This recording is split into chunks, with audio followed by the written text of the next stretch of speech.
ये जगह मेरी सबसे पसंदीदा जगह है, जहाँ पे मैं अपने सारे मित्रों को जरूर लेके आता हूँ। तो कॉम्बिनेशन है कि इन तीनों को एक साथ डिप करके यू हैव इट।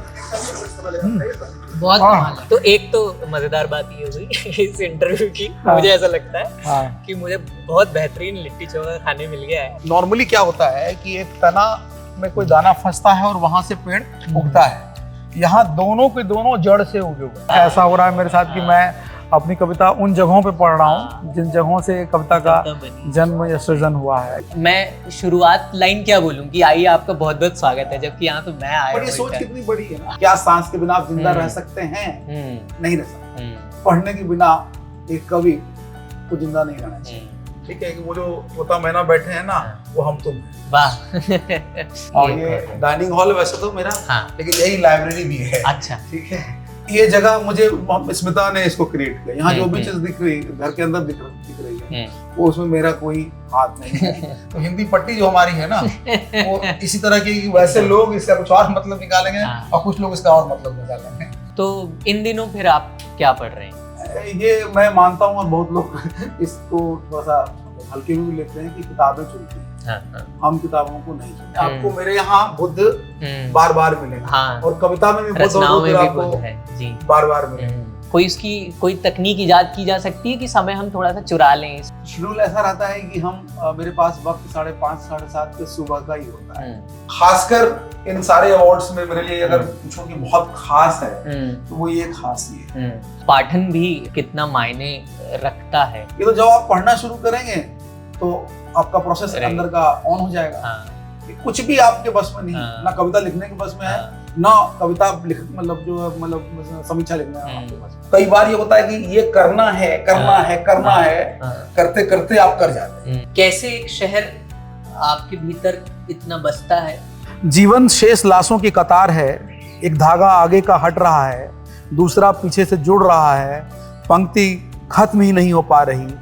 माँ बैठी अंतिम विदाई की रुदाली गा रही है, एक पगली वहीं किनारे सब पर हंसे जा रही है, एक अवघड़ बिना संगीत के नाचे जा रहा है, गाते हुए जीवन राग कि सबको एक दिन यहीं आना है। कि साहित्य के पीछे उनके अपनों का क्या गुजर है। जो एंजल देख रहे हैं ना आप, ये सूचक है कि विकास किस ओर हो रहा है। अच्छा। जैसे हवा किस ओर बह रही है, वातावरण का क्या है, राजनीति का परिदृश्य क्या है। और मुझे बहुत गर्व होता है कि मैं उस कंपनी का चेयरमैन रहा जिसने हावड़ा ब्रिज बनाया। आप दोनों की लव मैरिज है या अरेंज मैरिज है? मैं ये क्वेश्चन पिछले 20 साल से पूछ रही हूँ, मुझे इससे भी टेढ़े आंसर मिल रहे हैं। दो नदी आपस में मिलकर के एक नदी हो जाती है, इतना सुंदर। आकाश है। हाँ। समय का चीकू कैसा था और आज के यतीश कैसे हैं? ये अपनी बहादुरी दिखाने के लिए माँ मैं हाथ में छोड़ूंगा। जब तक मैं इसके पास पहुंची ये तो देखो से लगा चुका था।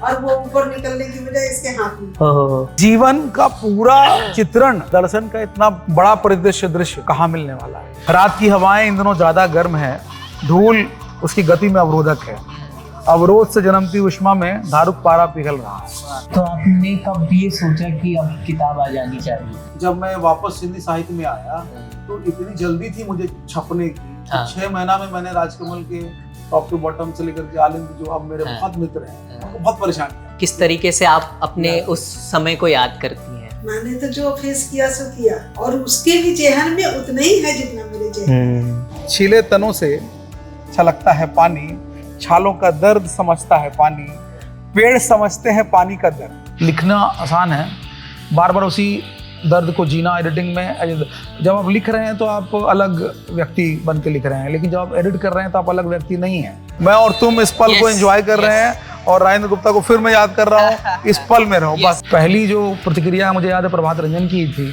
जिनकी खुद की किताब आई थी और उन्होंने साफ साफ लिखा था कि इस साल की किताब बोरसीवराज है, जबकि मेरी किताब आई। इतना बड़ा खुला हृदय किसके पास होता है यार। हम जहाँ खत्म होते हैं नरेश जी, वहाँ शुरू होते हैं। ये अंतर है हम जैसे नए और उनमें। साहित्य से परे की आप बात कर रहे हैं, वो क्या है? अरे यार तुम तो छोड़ते ही नहीं हो।